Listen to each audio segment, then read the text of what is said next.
Наша первая выступающая Зульфия Кучербаева, гендерный эксперт, директор агентства социальных технологий.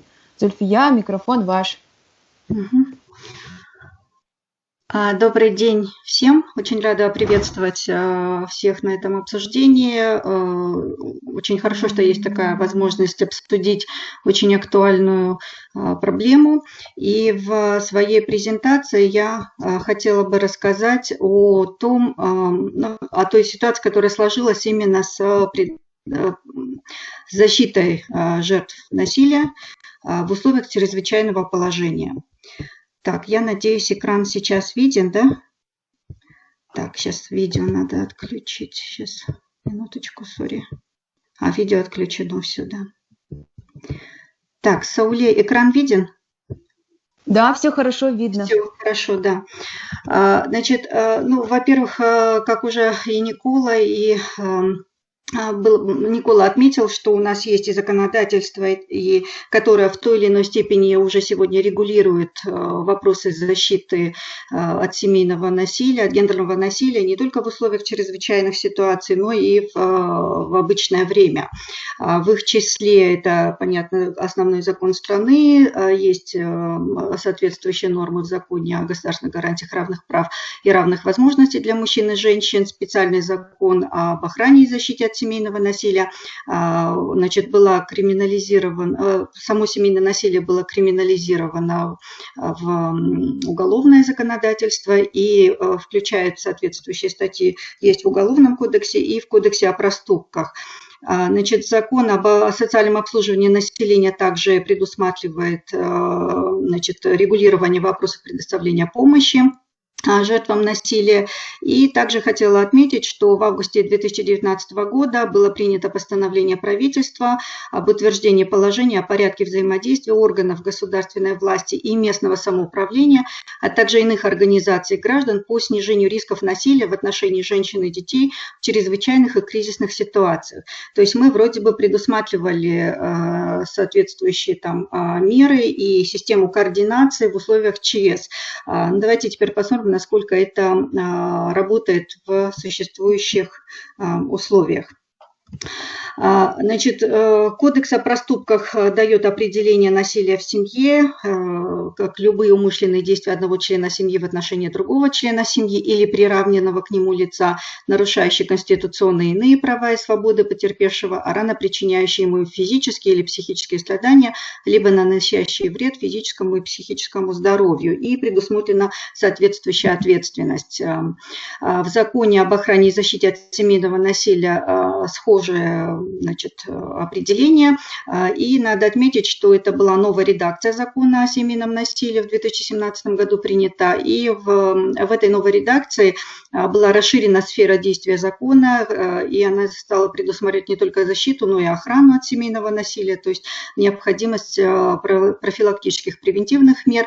Была предусмотрена возможность заявить о факте семейного насилия любым лицом, которому стало известно о семейном насилии, и, соответственно, произошел отказ от обязательного наличия заявления от самой жертвы. И предусмотрены меры работы с виновниками семейного насилия. И также в качестве такой меры законом предусмотрено, что охранный ордер выдается в обязательном порядке в случае установления факта семейного насилия органами милиции. И он потом может быть продлен на 30 дней по желанию жертвы.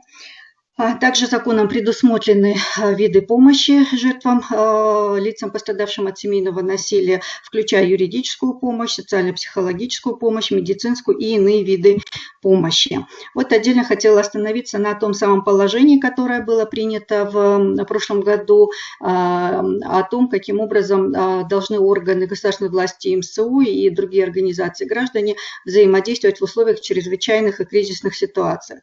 И, значит, этим положением предусмотрены принципы деятельности субъектов. Я выделила те, которые имеют отношение к нашему вопросу, их гораздо больше.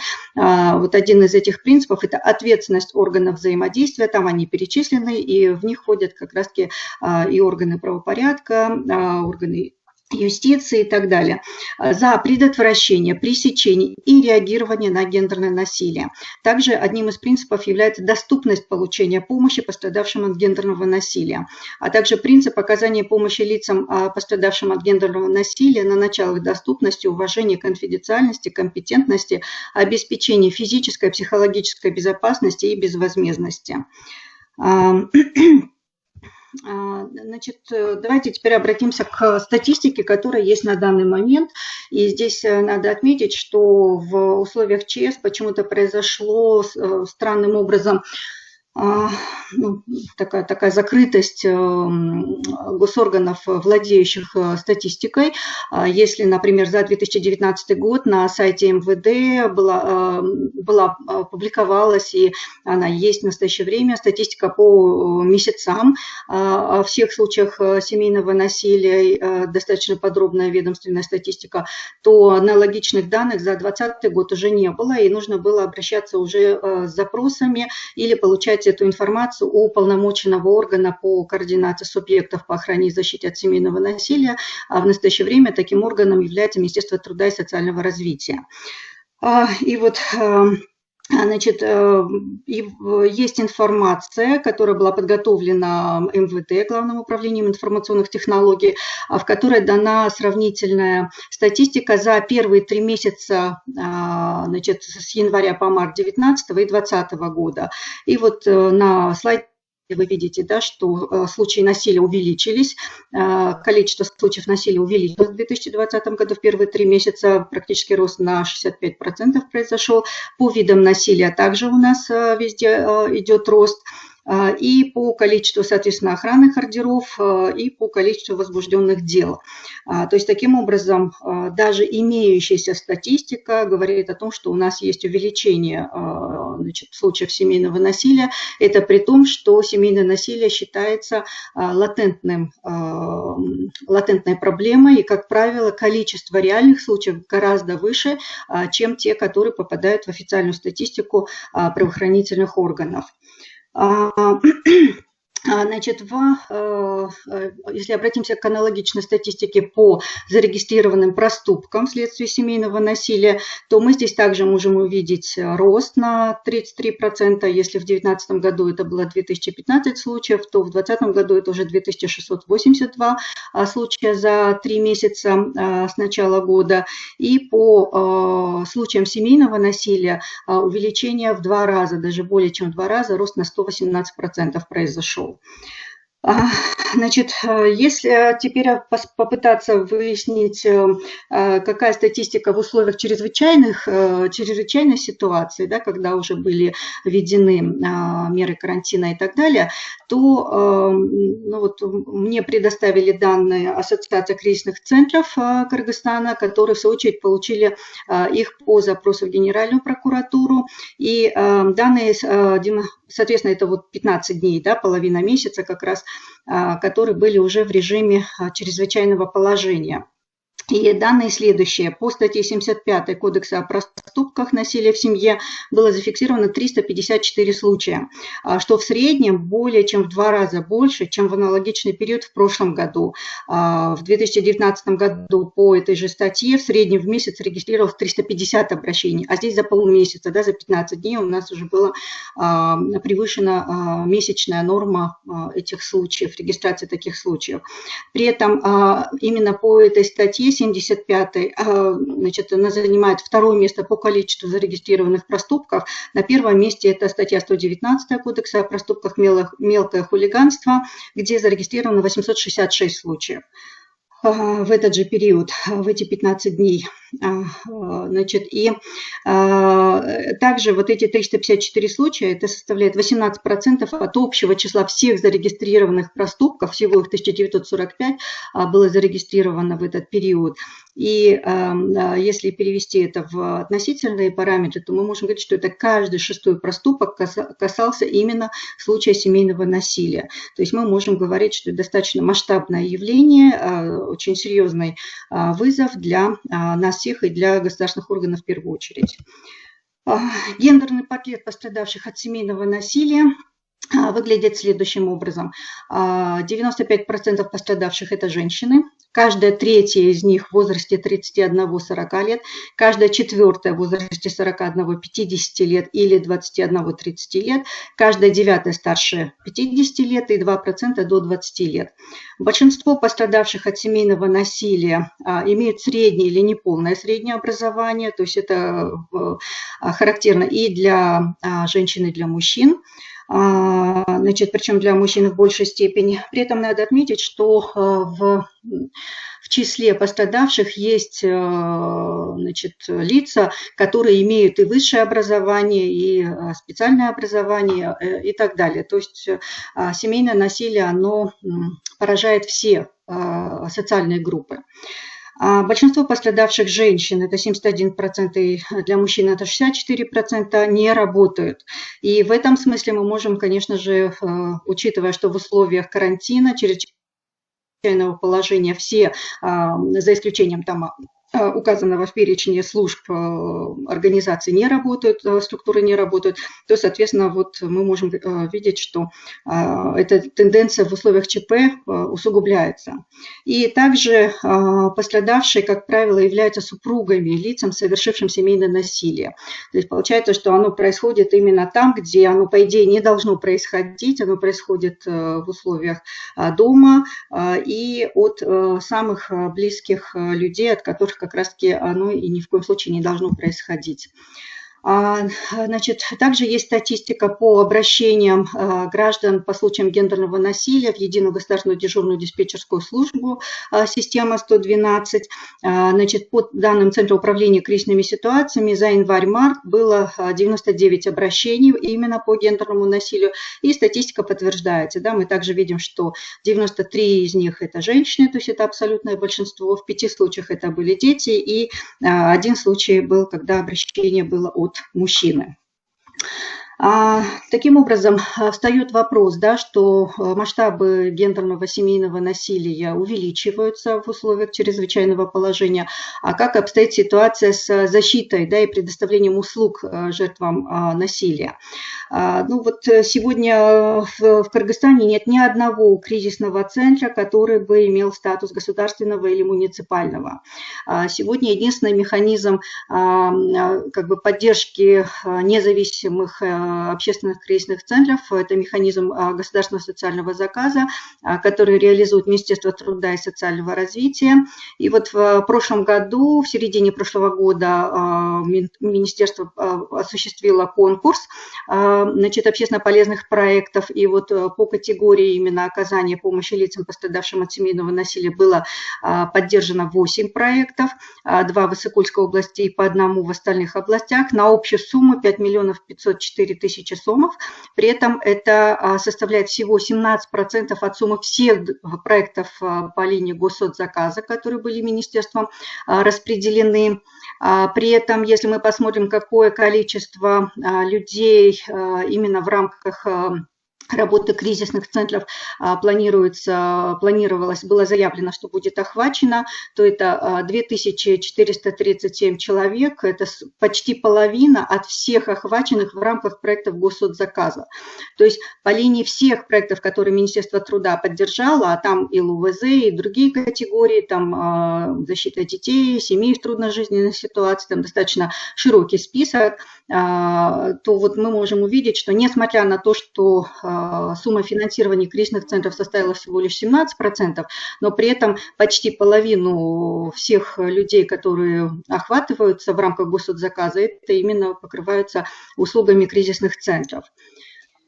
Значит, на период чрезвычайного положения только 5 кризисных центров, входящих в ассоциацию кризисных центров Кыргызстана, в которых сегодня входят 14 кризисных центров по Кыргызстану, поддерживаются финансовыми средствами, в среднем где-то по 600 000 сомов именно по линии госсоцзаказа. При этом ни один из этих кризисных центров сегодня не имеет поддержки другой, да, со стороны там, международных организаций. Есть отдельная помощь со стороны частных лиц и структур, но, тем не менее, это чаще всего не носит финансовую поддержку, а носит другие виды помощи. Кризисные центры, как правило, не обеспечены в полной мере человеческими ресурсами, арендуют помещения, ограничены койко-места в убежищах. Не во всех кризисных центрах они есть, но даже там, где есть, они достаточно имеют ограниченные возможности. В некоторых кризисных центрах это всего 2-4 места в убежищах. Отдельным кризисным центрам временно выделены помещения на безвозмездной основе юридическими и физическими лицами. Но это вот такой вот, здесь перечислен кризисный центр в Таласе, Мана и Джанул-Мурза в Баткене. При этом сегодня под угрозой закрытия находится несколько кризисных центров. Это кризисный центр Акджурюк-Ваше, договор которого с Ошской областной клинической больницей завершается, точнее уже завершился 13 апреля этого года. Кризисный центр Мирман в Каракуле, договор заключен с частным учреждением и завершается 20 июля. Кризисный центр Джанул-Мурза в Баткене, где договор тоже заключен на безвозмездной основе до августа 2020 года. Кризисный центр Каньер в Джалаваде, он находится на территории медицинского учреждения, на безвозмездной основе, но при этом договор до сих пор не определен, не подписан мэрией города Джалабада. То есть у них в любой момент фактически их могут оттуда выселить.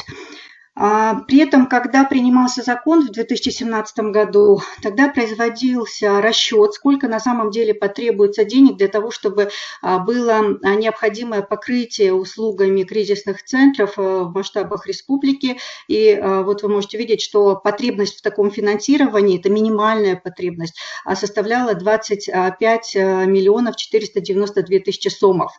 И вот выше я уже называла сумму, да, что по линии госзаказа только 5,5 миллионов сегодня профинансировано. Соответственно, только 1/5 от потребности услуг кризисных центров сегодня профинансировано со стороны государства.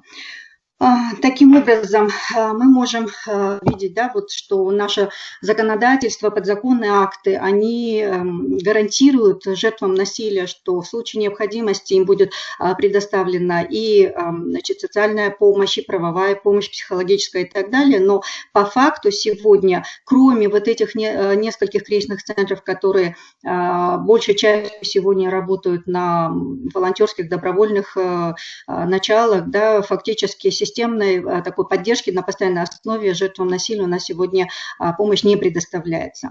Относительно юридической помощи, да, тоже достаточно проблемная ситуация именно в условиях ЧП тоже. Насколько мне известно, только в середине апреля решился вопрос о предоставлении пропусков адвокатам именно по ГГЮП, гарантированной государственной юридической помощи. То есть долгое время жертвы насилия, соответственно, не могли даже воспользоваться услугами адвокатов, которые им положены по закону. И учитывая, что кризисные центры не вошли в список учреждений и организаций, которым разрешено работать, осуществлять свою деятельность в полном объеме в условиях чрезвычайного положения, практически все из них были вынуждены закрыться. При этом в некоторых из них на момент объявления ЧП были уже в убежищах жертвы, и кризисным центрам приходилось в каждом случае решать вопрос, как это делать. И в некоторых кризисных центрах до сих пор в убежищах они живут фактически на таком нелегальном положении, да, и, соответственно, вопрос о том, что в условиях ЧП со стороны государства должны были быть предприняты, наоборот, усилия по координации и принятию специальных мер по улучшению помощи лицам, пострадавшим от гендерного насилия. Но, к сожалению, мы можем констатировать, что этого сделано не было. И вот только в последнее время, да, в СМИ стали появляться данные о том, что действительно ситуация тревожная и что, наверное, надо будет что-то такое делать, но до сих пор пока никаких системных мер не было принято, и в общественном дискурсе как бы имеет место быть такая установка, да, когда с больной головы на здоровую перекладывается вина, что вот если там плохая экология, это значит виноваты экологи, а вот если у нас такая плохая ситуация с гендерным насилием, то, соответственно, виноваты кризисные центры. Хотя на самом деле мы совершенно не имеем ни морального, никакого там права, да, возлагать ответственность на как раз единственные действующие структуры сегодня в условиях чрезвычайного положения. Таким образом, я надеюсь, что сегодня мы во время нашего круглого стола обсудим, да, какие должны быть предприняты меры всеми субъектами и государственными, и негосударственными, и международными партнерами для того, чтобы, во-первых, оказать срочную помощь уже существующим жертвам насилия, а с другой стороны, значит, улучшить меры по системным проблемам, которые в условиях ЧП обнажились, стали более очевидными, хотя они на самом деле были и остаются, и могут остаться, даже если мы завтра отменим режим чрезвычайного положения. Спасибо за внимание. Спасибо большое, Зульфия, за такую содержательную презентацию. Спасибо. Здесь вот еще два вопроса по поводу МТСР, про бюджетирование. В бюджет МТСР, в бюджет 2021 года внеслись ли вопросы семейного и гендерного насилия? И от Зульфии вопрос. Помимо кризисных центров, адвокатов ГГЮП, в этих условиях какую работу проводит Министерство труда и социального развития? Кто-нибудь сможет ответить? Ну, по поводу ГГЮП Министерство труда и социального развития, собственно говоря, мало что может сделать. Да? Насколько я знаю, само Министерство юстиции с трудом получило согласованный список адвокатов с штабом, которые могли получить пропуски для осуществления своей работы в рамках ГГЮП. То есть, представляете, это только 15 апреля фактически произошло. Да, поэтому, значит, Министерство труда и социального развития, они входят в штаб. Но, как уже Толкун тоже отмечала, даже обращение в уполномоченный орган по координации всех субъектов по охране и защите от семейного насилия показал, что обращения не дали эффекта, да, и Министерство труда не смогло повлиять на штаб, хотя бы даже в вопросе о том, чтобы разрешить работать кризисным центром, да, или хотя бы упорядочить работу горячих линий там, и так далее. То есть эти вопросы отошли не то что на второй план, а они вообще были как бы не включены вообще в повестку обсуждения ни штаба, ни и так далее. И вот только вот в последние там недели, да, стали появляться в прессе эти обсуждения. Это, кстати, в том числе вопрос закрытости статистики. Текущей статистики. И здесь я специально посмотрела и положение о ЕРПП, и наш закон о семейном насилии, и фактически там нигде пока нет обязательств о том, что Генеральная прокуратура тоже должна на своем сайте размещать свою статистику именно по семейному насилию. Вот. Для МВД это есть, для других субъектов есть, а для Генеральной прокуратуры, к сожалению, такого требования в законе нет. И положение также не содержит норм, которые бы говорили о публикации сводных данных по тем или иным видам насилия для общественности. То есть оговаривается только режим доступа самих жертв, которые были зарегистрированы, чьи обращения были зарегистрированы в ЕРПП. То есть это вот тоже пробел, который, мне кажется, над которым надо сейчас будет тоже поработать. Потому что как раз-таки в условиях ЧС такая оперативная информация, она может дать представление о том, какие срочные меры нужно принять и какая координация необходима.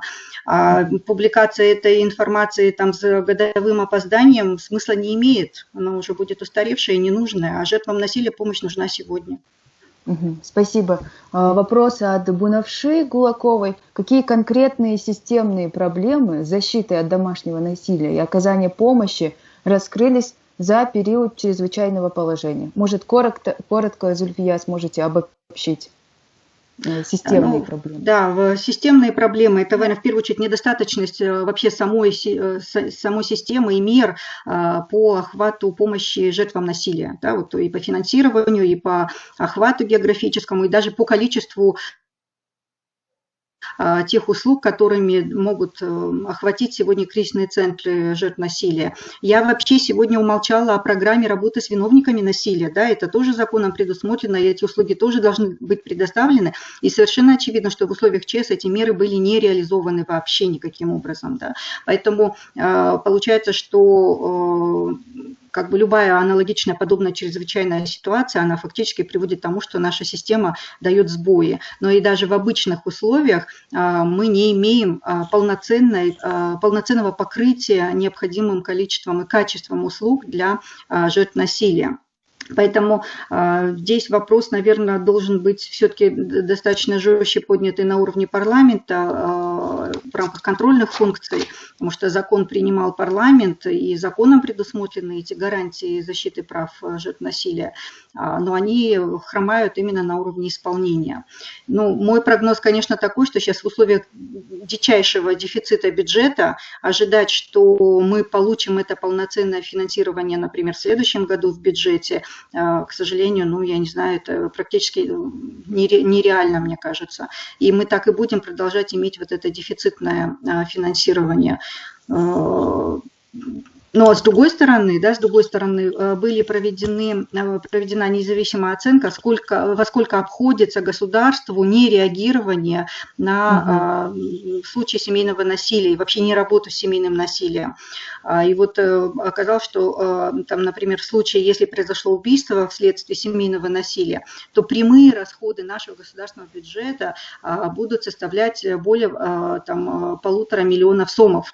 И уже с начала года у нас таких случаев произошло порядка, по-моему, 15 случаев. Да? Вот считайте, мы уже потеряли там близко уже к 20 миллионам сомов, да, прямых расходов. Хотя общая потребность на работу кризисных центров нужна 25 миллионов сомов. То есть это опять-таки вопрос такого грамотного, прагматичного распределения государственных финансов стоит очень-очень актуально. Но, к сожалению, когда составляется и верстается бюджет, наши эти обращения и просьбы не слышатся, не воспринимаются, и бюджет верстается по старой схеме, и, скорее всего, и в следующем году кризисные центры будут финансироваться в условиях недостаточного финансирования, ограниченного финансирования.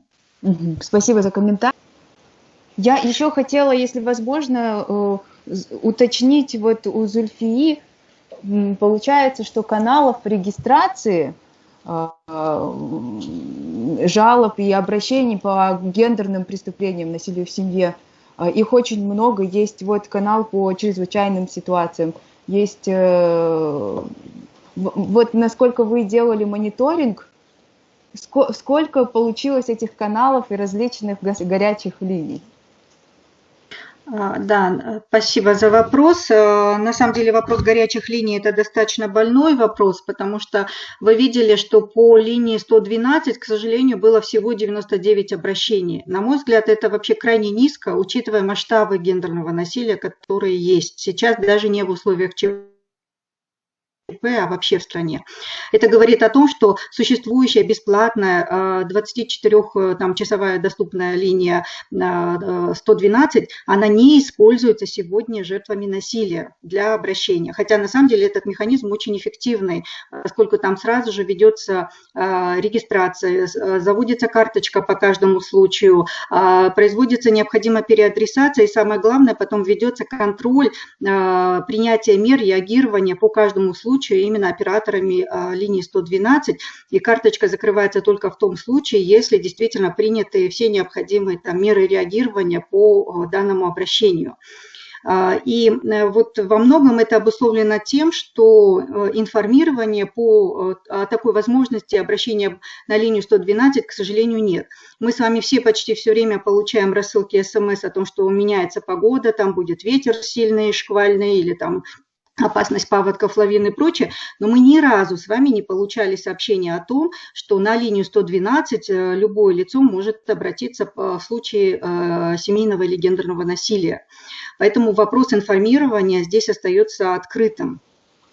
Поэтому многие, вот если даже посмотреть, например, сайты государственных органов, того же самого Министерства труда и социального развития, там, сайт омбудсмена и других там МВД, то, как правило, даются контакты и телефоны кризисных центров, ассоциаций кризисных центров.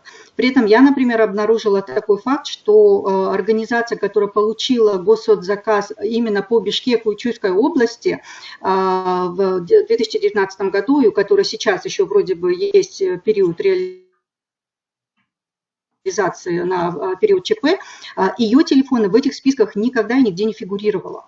То есть таким образом, как происходит реализация этого госсоцзаказа. И там, кстати, заявлено самое меньшее число охвата услугами человека, именно жертв насилия. Всего 100 человек. В то время как, например, по Ожской области 1000 человек, да, там заявлено кризисным центром. То есть здесь тоже вопрос к тому, каким образом производится отбор тех проектов, которые финансируются по линии госсоцзаказа, и насколько они эффективны, продуктивны, да, и так далее. То есть вопросы вот те самые системные, и, соответственно, есть необходимость по ним также работать.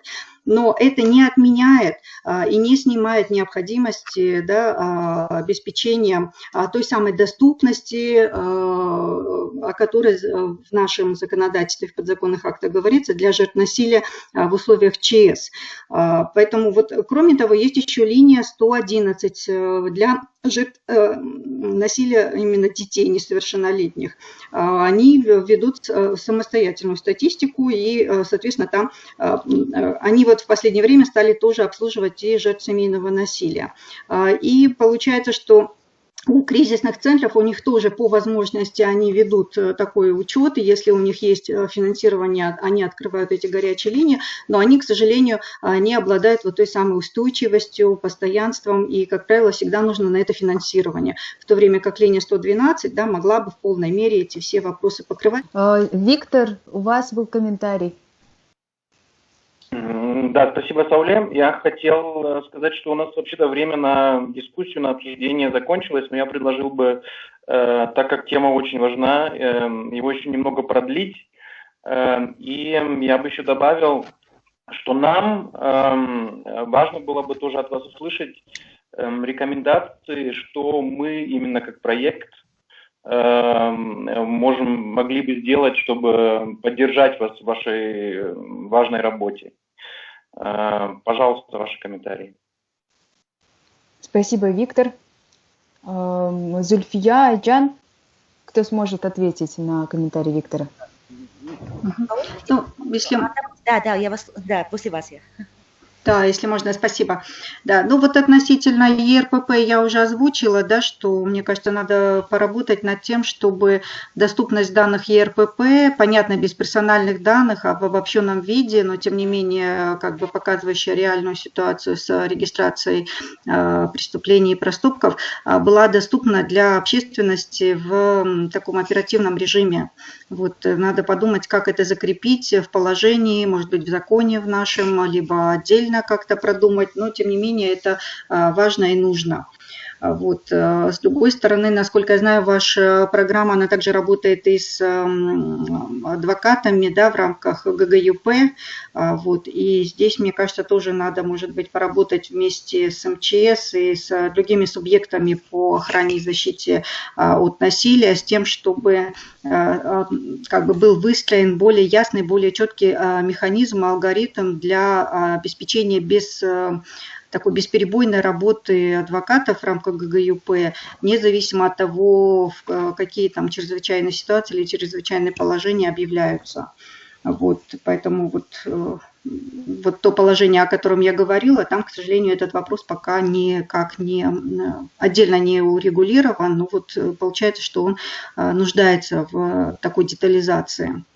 А также, мне кажется, можно поработать и с линией 112.